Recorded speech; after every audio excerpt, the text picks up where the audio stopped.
Now you can say it. No, I refuse. I'm running the intro now.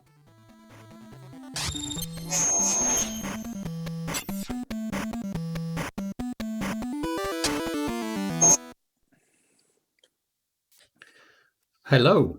So, welcome to our weekly-ish HudUniGames cast. We missed last week. We'll talk to you a little bit about the busyness of the current situation, and it's kind of a challenge some weeks to get these things done. But anyway, we are still coming to you from our home offices, based in the University of Huddersfield normally. My name is Duke, and today I'm joined by Daryl. Hi. And Ash. Hello. And we're going to talk about some stuff.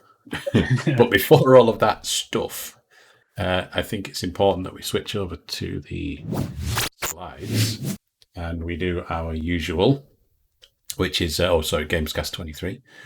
I keep seeing these numbers and thinking, how on earth have we got to 23 already? It's gone fast, hasn't it? It has gone fast.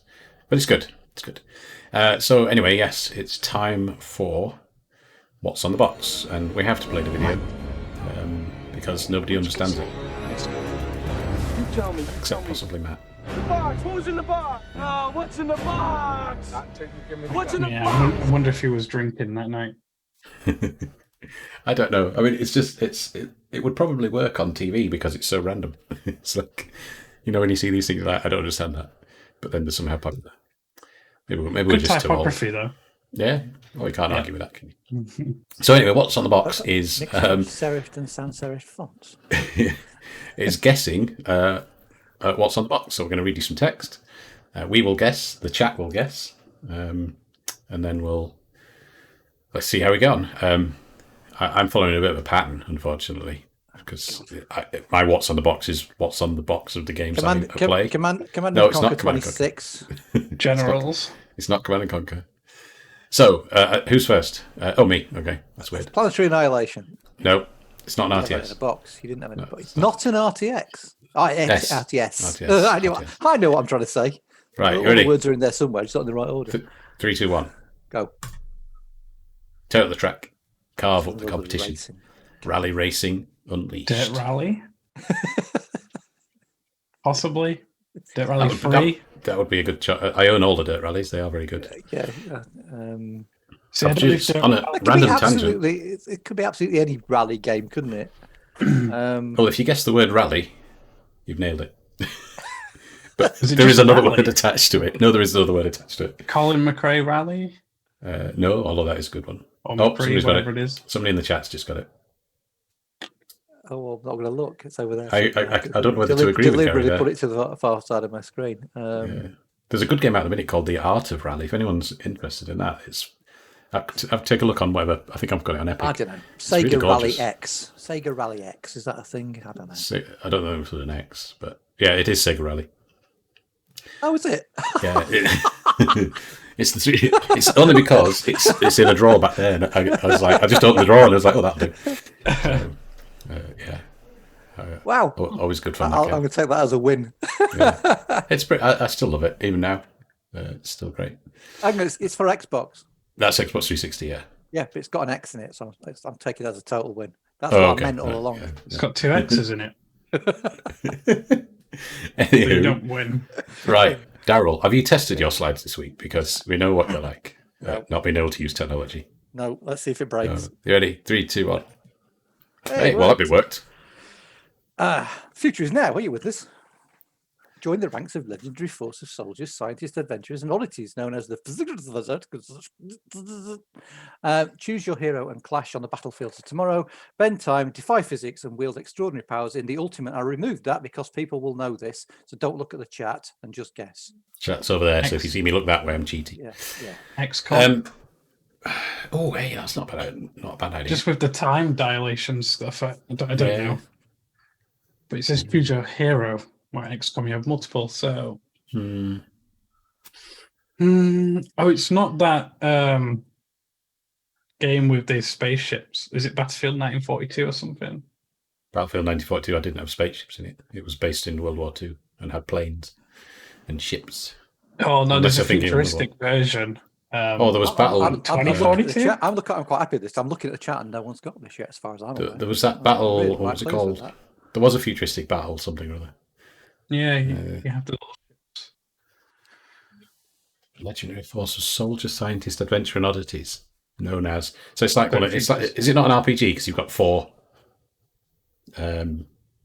classes? Type scenario. No, it's not an RPG. No. I don't know. It's probably before my time. So Is it a 4-player co-op? You're going to be so confused. You're going to go. You chose that. What? Why is It's it not not from the SNES? It's not Syndicate, is it? It's something new-ish. New. Oh, right. Well, you don't play new games. How would you know? One of the few that I bought. But Oh, hang on. What did you buy recently? What did you buy recently? I bought and never played is the ultimate. Yeah, There we that's go. most of the games I own because you make me buy the same things. think What did we buy recently? No. Oh, what we bought recently was Amongst Us and never got around to playing it. So maybe we should. Anyway, let's move on. Yeah. I don't know. Ash, what's the chat saying? Let's have a look at the chat. Overwatch. Like worms. Yeah, pro game. Overwatch? Really? Okay, it is. Halo.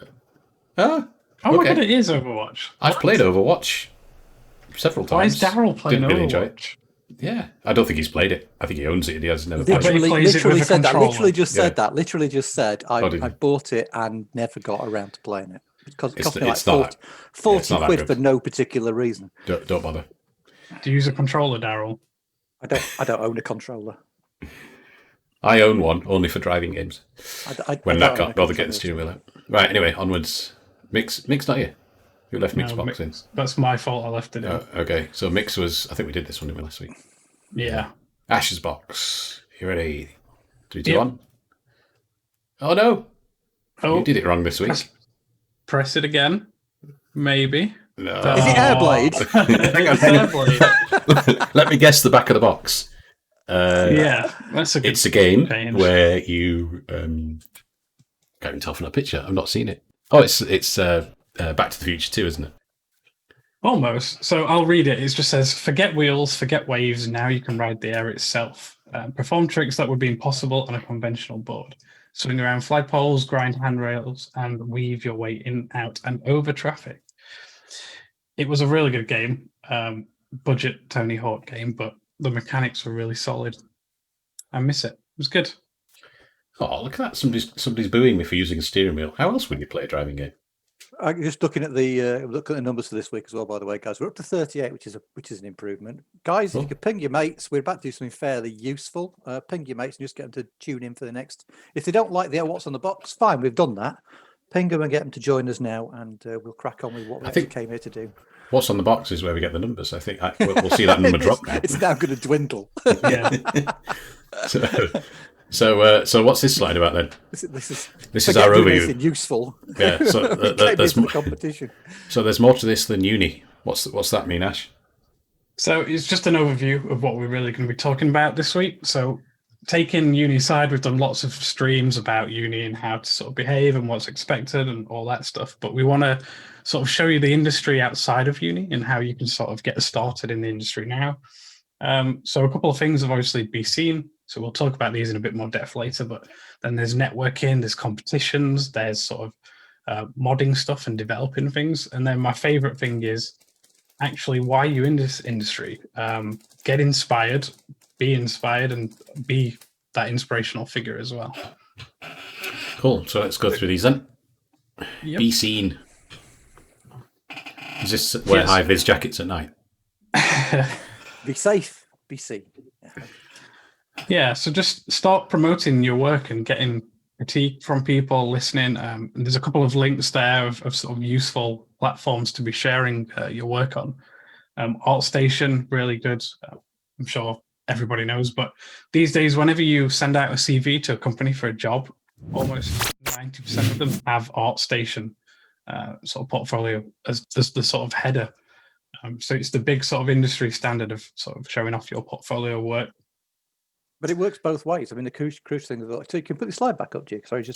sort of, It was just I thought we wanted a nice big view of Ash. No, it's fine. It's fine. But that list works in two directions. So it's a useful thing to contemplate.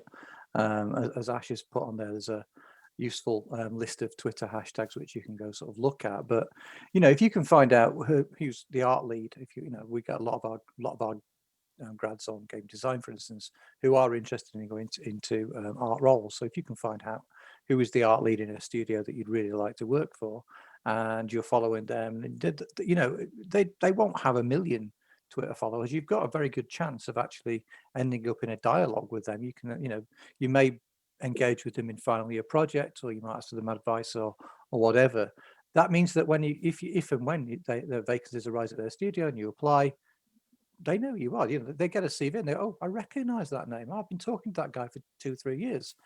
He's really good. He's really switched on." We might not think you're really good at that point until they look at the final work you've produced at the back of your DV degree. But they should recognise your name. And a lot of our students have quite standout names as well. So I would, this is a definite thing that you should be contemplating all the way through. Yeah, and I've just seen in chat Instagram as well. So we put a bit of social media on there. So you got the common Twitter hashtags and how popular they are. Facebook groups, so 10,000 hours is a good one. Like it said, you need about 10,000 hours of working in a sort of a discipline to be called a professional at it. And that's a really good Facebook group. And then Instagram. There are also Unreal groups and Unity groups on Facebook. So support groups and so just as even an educational group that I'm part of as well. But they're really useful. They're good places to sort of hang out, discuss things, and again, people will know your name. And then again, that whole thing of you never know who's going to be looking at your CV in the future. If your name stands out as someone that they've already heard of, that they've had interesting discussions with, that can do you no harm whatsoever. There's a couple of good points in the chat. One was about being scared of ArtStation because it's such a high level compared to where I don't know which year this student is, but compared to where they're at now. And actually Matt responded basically saying, don't be scared, use it as inspiration. It's something to aim for, something to work towards, knowing that is the competition to get a job. Those people on ArtStation are after the same jobs you are potentially. So use it as... We've got a slide on that coming up. And what you don't see is actually, yes, their ArtStation portfolio probably looks really good, but they're removing old work. So whatever they're making, they put on there. But obviously they're taking the worst things off as they get better. So eventually yours will look quite professional. Yeah, that's a good point. Remove the old stuff. Gary's giving you a big thumbs up there. Yeah, good. Lots of people agreeing with you. Okay, covered that slide, I think. Yeah. Okay, placements and graduate jobs. Okay, well, Daryl, I can talk about this briefly. Ultimately, this is a kind of catch-all slide. I mean, if you want to screen grab it for later, then that might be useful. But it's not a difficult thing. If you just type to Google games recruiters, you'll find loads of recruitment agencies that want your business. I mean, ultimately, all games recruiters are getting a kickback from the companies that they provide staff to, so they're in it for the money that you can make for them. So they will help out because every person that they can place is money, is revenue. But ultimately, I would say beyond this slide, you need to go and look at the web pages, portals of the games companies that that you're interested in working for. A great deal of games companies do not use agencies. I know that Rockstar, to my knowledge, and Muzzy can confirm this, to my knowledge, they've never never used agencies to recruit staff. They always do it, and as Muzzy's pointing out, Rockstar is now hiring. Hint, hint. Rockstar are always doing this thing where they hire by word of mouth and by recommendation. We've got tremendous amount of grads in Rockstar North and Rockstar Edinburgh. Sorry, Rockstar Leeds and Rockstar North. Get that right way around. I don't know whether they still do it. Maybe someone can confirm this for me. But I believe that if people get through their probations there, then the person that introduced them to the company gets a little perk for that. So it's kind of a one hand washes the other thing. It means that the people in the businesses are often again trying to ensure that He said, yes, I got it right. So there we go. So it's useful. It's a useful thing to know. We've got a tremendous amount of graduates in all sorts of games businesses up and down the UK and further afield. So, we can always, if it's a particular studio, a lot of time it's not what you know, it's who you know. So just always talk to us in the first instance, and we can point you in the right direction. I can hear your kids, Duke. That's the little one. Aurora's still off. Nursery's closed with COVID. No. So she's still pottering around. There's an interesting comment here about wanting to work specifically for Playground, but didn't get in, and then struggling to find games work experience anywhere else. I think this slide answers that to some extent, following these guys. The previous slide as well, having that social media presence to attract people that then gets shared. Somebody sees you, they pass it on, and it spreads word of mouth. This slide does actually start with industry placements as well. Let's be clear about that. I mean, we get a handful of students every year that get an industrial placement. That's one of the reasons that CanalSide exists and why the enterprise placement year exists, because we use those as a catch-all for, well, sort of not catch-all, but sort of catch a few more, shall we say, to ensure that that some additional placements are available to some of our students. Getting an industry placement is very, very difficult. You have to shine. You have to be the best of the people that they're looking at on the day.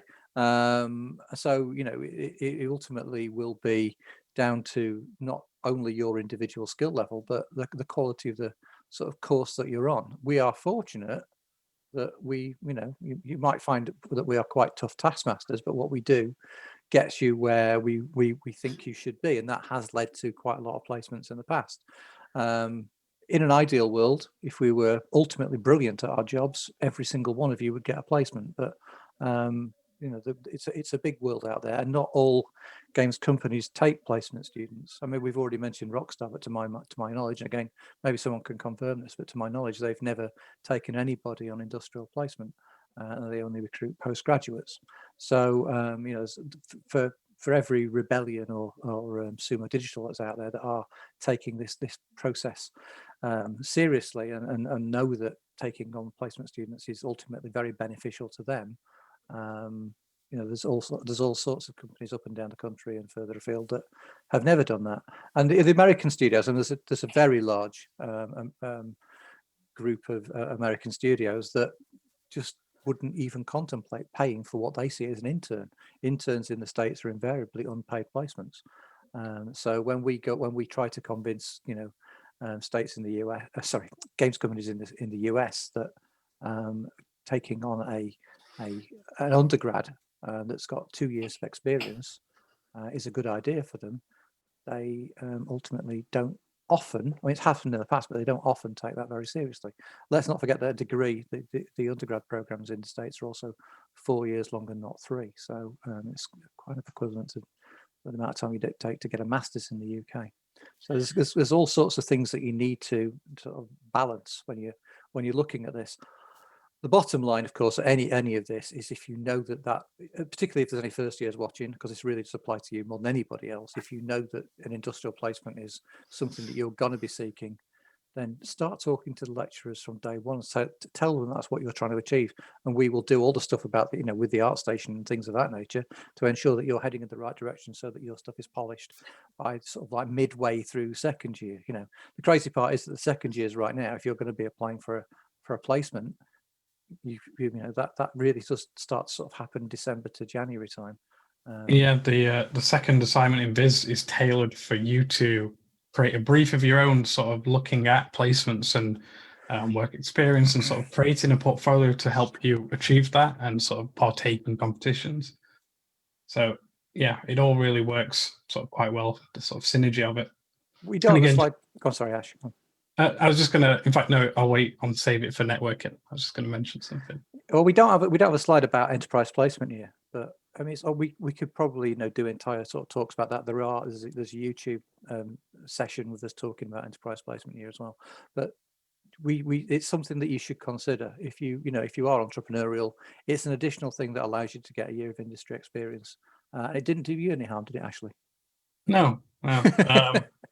I did EPY, started it with Lewis and Sam, and then Gary came on board, did quite well. I'll talk about it more when we get into networking, but eventually did so well that we could sustain the company for a year. So I took a year out of studies to sort of grow, came back to finish my studies off, and then ran Hypesoft for another 5 years or so. It was really good. Yeah, we'll talk about it later. Yeah, let's move on before Daryl talk. We're losing people, Daryl.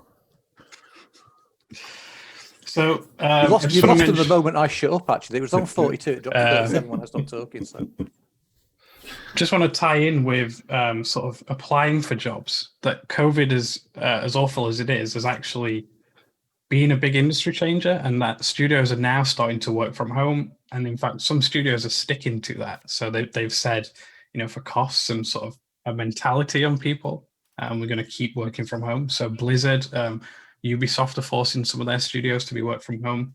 Moon Studios is a good example. So they did Ori and the Blind Forest. That's all been done sort of remotely. So it's beneficial for you because now you can apply for a job that's over in LA or something like that, and you don't have to actually physically up and move. Obviously, LA is quite a stretch, but maybe it's something in London and you're up north. So it really opens up avenues for you to start sort of applying for work. Next slide. Yeah, it's a nice good point. I think being able to, it's in some ways, COVID has shrunk the world.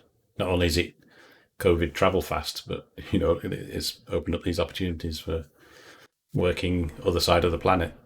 I don't know. For me, it's just like it seems such a logical thing to do when you work in this kind of industry. The idea that, we commute to work. Well, I commute. My commute's not as big as Matt's. It's one of the bigger ones in the team, but it's not as big as Matt's. But just the time that you waste sat in traffic, where you could actually be being productive, and the fact that you're not polluting. Or having an hour in bed. wasn't just thinking about it, wasn't Ori and the Blind Forest people, weren't they remote anyway? Always. Yes, possibly. Sorry, I think Ori was explained, but it's proof that it works well. Oh, I see. Yeah, absolutely. I think James Chilton's always worked that way, hasn't he? He's always kind of worked from home in a remote studio. Interestingly, that's already works anyway. Interesting. Julie from Careers has just chipped in, agreeing that COVID is giving more options. So I wonder if careers are seeing that on a wider scale, not just in games. That's quite interesting. Obviously, if it's a physical, if you're a midwife, you can't do that remotely. But I wonder if we're seeing that across many industries. It's quite interesting. So competitions, that was somebody in the chat raised that actually recently, saying are competitions a good way to be seen? Absolutely. Totally. Definitely. But what were you thinking on this slide, Ash? Not just be seen, but just to give yourself a set brief, some constraints, and start practicing different skill sets and broadening your portfolio. Yes, if you link this in with social media and how we've talked about getting noticed, it's a really good way for you to gain followers and sort of build that notoriety around your sort of work. But more importantly, they're good for sort of growing your skills. But they quite frequently lead to internships or to jobs. Grads in Games has led to placements for our students. Transfuser has led to people getting noticed and ultimately led to jobs. Game Republic Student Showcase every single year, that leads to somebody, or in many cases many students actually being recruited locally, because Game Republic's the most local of the competitions. And the Rookies competition, which is a big international competition hosted by Autodesk, that is sponsored by I think roughly from memory about 8 different businesses that are offering internships as well. So there's all sorts of opportunities out there. It's just a matter of taking part. Ultimately you may not even win, but you still might get noticed. Yeah, the last 3 go on. No, carry on, Ash. I was just going to add something about but go on, you say. The last 3 competitions on that list, so Grads and Games, Transfuser, and Game Republic, actually feature quite heavily in the course. So towards the end of the second assignment in Viz, we'll be starting to sort of get you ready to apply to that Grads and Games. So Rising Star and Search for a Star is for final year, I think. So you'll be looking at Rising Star. And that, again, is building a portfolio that's competition ready. And if you win, you get sort of interviews or sort of internships with companies, which is good. And then Transfuser is more for final years, but it's if you've got a project, ties in really well with Daryl's sort of final year project stuff. You can go ahead and sort of get some funding for that and keep working on it sort of over the summer and really build it into something quite good. I could pick up on Game Republic, I mean, obviously the second and final years already know about this anyway, but if there's any first years watching, my team project module in final year leads to people producing games, and Game Republic's a regional competition. It's north of England. It's far north as Teesside, far south as Staffordshire. So that's sort of like a big blob at the top of the country. But we've won, I think we've won best game or best team, I think, pretty much every single year for the past 10 years. So that's how well we do team projects in final year.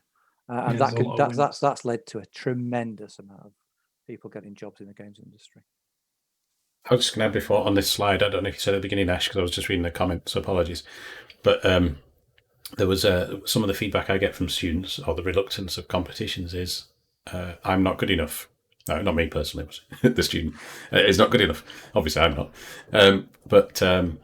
And my response to that is always, okay, you're not going to win, but you'll probably get feedback. Now, it depends on the competition, but often there is a feedback element to it. And that feedback is coming from industry professionals and your peers. And that's such a great way to learn. So, okay, maybe you're not there yet, but it's a great way to learn and practice and emulate and see what does win. I enter photography competitions sometimes, and I look at previous competitions to see what kind of stuff wins if I want to win. Now, it helps you to get better. Like the wildlife photographer of the year this year is a tiger hugging a tree, basically. And there's a big debate at the moment because it was taken with a remote camera. The photographer wasn't there at the time, but he won wildlife photographer of the year. But it's still interesting to see, and tigers tend to win a lot. So that's the kind of thing that you start to, oh, well, tigers are always winning. So maybe I'll start thinking about that and the lighting and all that. So, feedback is key. That's what I'm trying to get at. Yeah, and you'll get loads of it. And then, like you say, it's your time spent improving your skills, doing independent learning, and then you can do sort of a nice post-mortem at the end, figure out what you did well, what your strengths and your weaknesses are, and then break down the winner's sort of piece. Why did it do well? How is their color composition? All sorts of different things. Maybe there's a sketchbook and you can see the workflow. So really useful stuff to be doing. That's what I was like about ArtStation, when I can't remember what it's called, but that view when you get like the wireframe and all the materials all in one thing, you can see the breakdown. I was like that too. I think for me, it's I quite like them. Not from beyond the student's perspective. I quite like them. Gives you an opportunity to see what the other universities are up to as well. See what your competition's doing. Seeing if we are staying relevant, staying fresh. There's an interesting discussion at the moment. Julie just saying that from Korea, that not many inquiries from games students recently. So we need to, for everyone watching, and maybe we need to push out another reminder that we have a career service in university. And it's not only while you're a student. I believe it lasts a little bit afterwards as well. You're early into the grad. I'm hoping Julie will just say yes or no soon. But that service is there, and they offer boatloads of support. I think we were planning on getting Julie on at some point. It all kind of fell apart during the summer, but hopefully we can rearrange that and get some industry in and Julie and tell us a bit more about what careers can do. So we'll revisit that one in the future. But yeah, if she's seeing fewer people applying or taking advantage of the service, and there are any grads watching, please make use of that. There's a good point in chat though that entry roles are not usually advertised because they've got millions of not millions, but hundreds of universities with students sort of applying for them. So it's about sort of getting in contact with them directly. And then when we talk about networking in a minute, you'll sort of meet them through that. And like Daryl said earlier, you if you're personable and you take critique on board, they'll remember you. And if they see your sort of email or CV come through, it normally goes to the top of the maybe pile. So, but Duke, you can skip the next slide. By the way, I left it in by accident. Okay, skipped. Local support. Yeah, so just a quick one here is that there's actually a couple of sort of game dev sort of support sessions that are held around sort of Yorkshire. Gamio, being the game makers of Yorkshire, is quite a big one. Now with COVID, they've sort of gone online again, but normally that's free for people that make games or sort of in our course. And you go to Leeds in a big bar, sort of have a nice sort of networking session, look at people's work, get feedback, listen to talks. And that's run by Game Republic, who do sort of a paid service. So really good if you're in EPY and you need advice on anything sort of business related. but they do nice sort of postmortems of companies, industry reports, big events, big talks, good Christmas parties, and then they'll evaluate your game as well. So if you're an EPY, it's definitely worth signing up for sort of Game Republic. So just to be clear, Game Republic, I mean, really both of these are, if you Game Republic, very much if you're running a dev studio, which is, if you're on EPY, you can do it postgraduate at Transfuser. So there's two definite opportunities there. And then Gameo, yeah, it's a little bit more flexible. They've let quite a lot of our students that are doing, say, final year team project, creating sort of prototypes that are looking like they will go forward to Transfuse. They've allowed them to have space there to demo those projects. So it's been quite useful over the years. Yeah, and then lastly, Discord. Obviously, we've got a work in progress thing there. Get some feedback on that. But there's also a careers channel, which in fact Julie's in the chat now, but she sort of helps out and posting advice and sort of things to be looking at regarding careers. And we've also got a couple of grads that are in really big AAA studios that are sort of lurking around and sort of eyeing up people. It's always surprised me how much feedback we consistently got from grads that are working in industry. I know that Gary's always done that. Wes Mackinder's another one that for a long time was constantly in the Discord offering students advice. So loads of them that have really taken that sort of nurturing role seriously. So good on you, alumni, if you're watching. There's one you missed off here, I think, Ash, and that's our placement team, which has just popped up in the chat, actually. Oh, yeah. And I think it depends where you're at. So those who are thinking longer term career, then it's career service and social media presence and everything else. But if it's more immediate, so placement this year, and particularly the question there about international placements, I've talked to the placement team because there are set requirements around a placement that obviously aren't there for a job. I mean, for a job, you basically just want to get paid. That's the main criteria, isn't it? So you can pay your mortgage and everything. Whereas a placement has to meet set criteria by the university in terms of number of weeks and relevance to the degree and things like that. So it's a bit different. And particularly if it's international, because you're a student going international, so there's visa issues. So or physically anyway, there'd be visa issues. At the moment, it would just be, does your internet work? But so yeah, don't forget the placement team. Yep, and just to make a correction, said grads are lurking in Discord. Gary's pointed out isn't actually, they're not. They are chatting. Gary, I know, gives a lot of sort of feedback to you as well in Discord.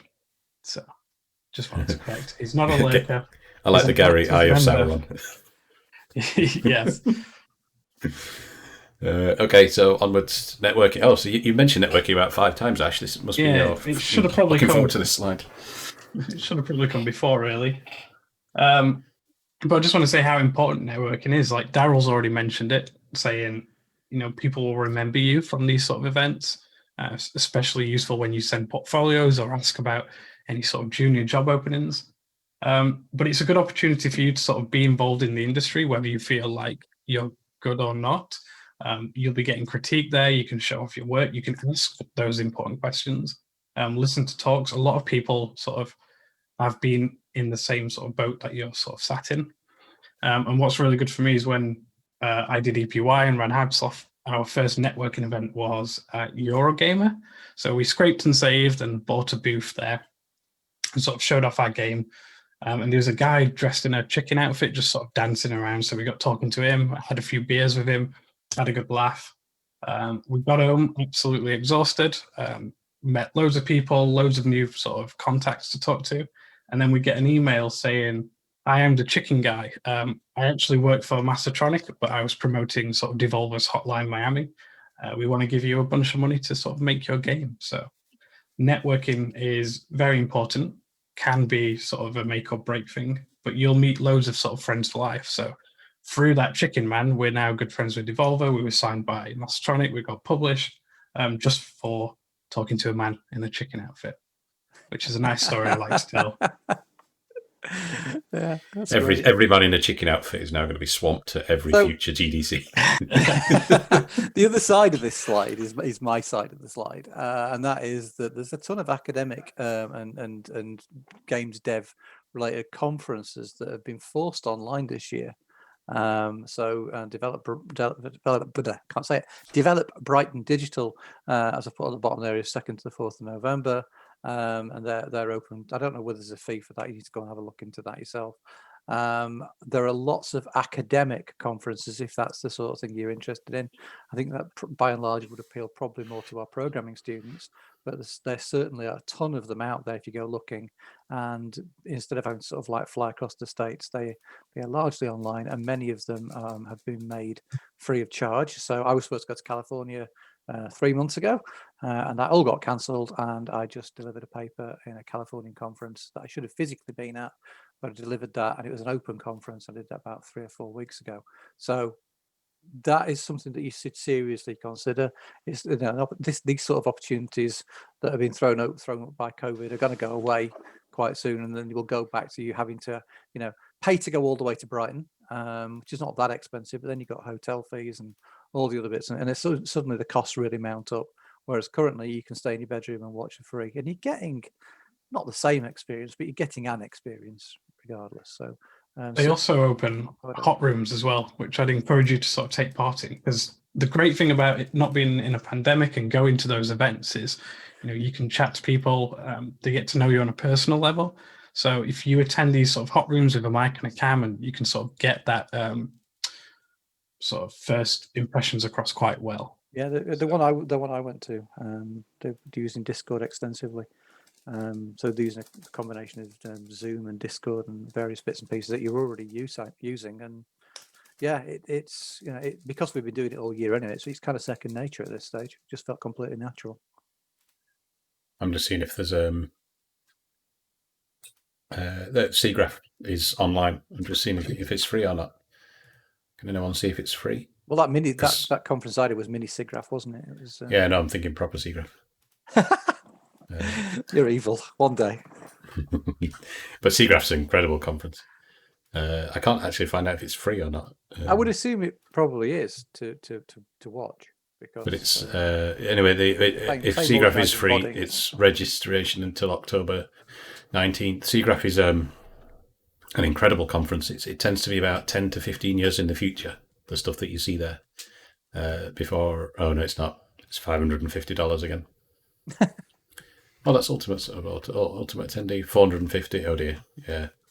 Okay, maybe not. Oh, there's a basic option for $50. A lot of the stuff ends up on YouTube later, like the people who present there. $50 is only 50 quid these days, so yeah. There is a student discount as well, so there might be.